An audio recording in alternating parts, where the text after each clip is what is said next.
सभी मित्रों को राधे राधे। जय श्री कृष्ण। श्रीमद् भागवत की कथा सुनने से पापी से पापी मनुष्य को भी मोक्ष मिल जाता है। जैसे धुंधकारी को मिल गया, गोकर्ण जी महाराज उसको 11 बार गया में श्राद्ध किए, लेकिन उसका उद्धार नहीं हुआ। और एक बार ध्यान से श्रीमद् भागवत कथा को सुना और विष्णु लोक को गया।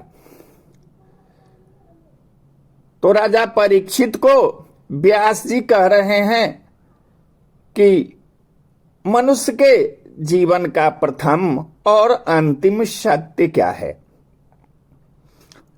राजा परीक्षित को भागवत कथा सुनाते हुए सुखदेव जी को 6 दिन बीत गए और सर्प के काटने से मृत्यु होने का केवल 1 दिन ही बच गया था। तब भी राजा का शोक और मृत्यु का भय कम नहीं हुआ। तब सुखदेव जी ने राजा परीक्षित को एक कथा सुनाई। राजन, एक राजा जंगल में शिकार खेलने गया और घना जंगल होने के कारण वह राजा अपना रास्ता भटक गया। रात्रि होने को आई। सिंह और बाघ के डर से वह राजा भयभीत होने लगा।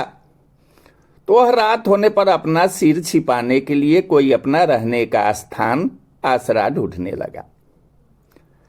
थोड़ी दूर चलने पर उसे एक झोपड़ी नजर आई। उस झोपड़ी में एक बीमार बहेलिया रहता था। वो बहेलिया झोपड़ी में ही एक और मलमूत्र त्यागने का स्थान बना रखा था और अपने खाने के लिए जानवरों का मांस झोपड़ी की छत पर टांग रखा था। वह बहुत छोटी और दुर्गंध युक्त झोपड़ी थी।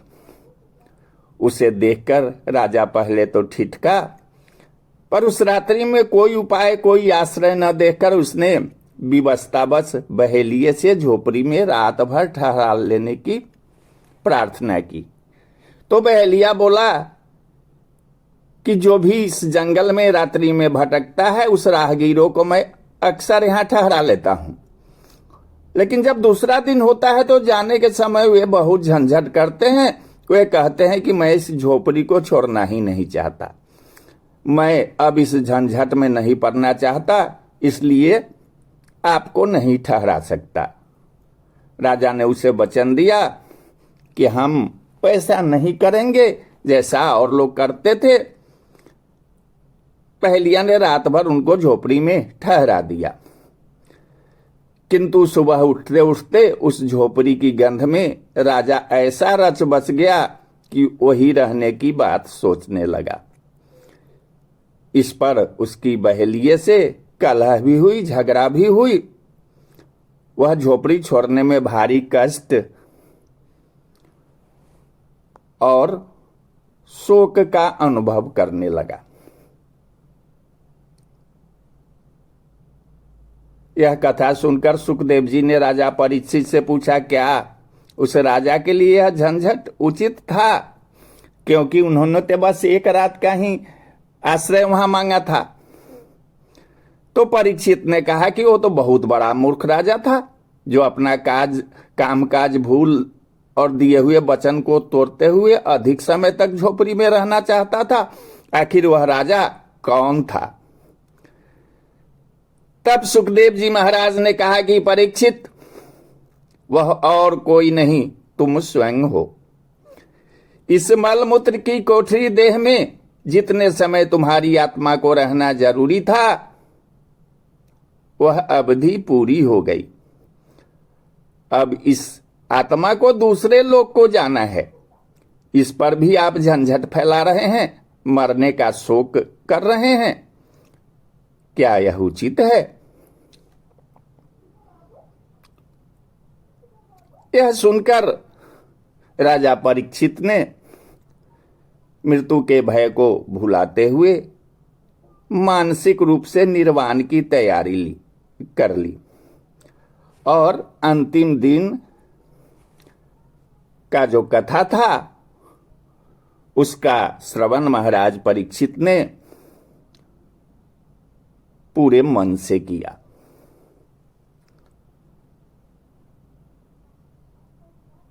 वस्तुतः शरीर तो कभी न कभी नष्ट होना ही है, पर आत्मा कभी नहीं मरती। भगवान श्री कृष्ण श्रीमद् भगवद गीता में भी कहते हैं कि आत्मा जो है वो अजर अमर है, उसको कोई नहीं मिटा सकता। नैन छिंदंती शस्त्राणी नैन दहती पावक, उसको न आग जला सकता है कोई, न शस्त्र उसको काट सकता है। फिर भी माया मोह के इस कोठरी में हम लोग इस देह से, इस परिवार से मोह लगाए बैठे रहते हैं, और हमारे पतन का, नरक में जाने का मुख्य कारण वही होता है। उसी को ऊंचा उठाने के प्रयत्न जीवन पर्यंत किए जाते रहे तो भावी जन्म जो है वो सार्थक किया जा सकता है। सुखदेव जी ने 7 दिनों में राजा परीक्षित को पूरे श्रीमद् भागवत का उपदेश दिया। अंत में परीक्षित ने अपना चित्त भगवान में लगा दिया। उनको राजा परीक्षित को जितना माया मोह था वो सब समाप्त हो गया। हम भगवान के हैं और भगवान मेरे हैं, इस बात को परीक्षित समझ गए।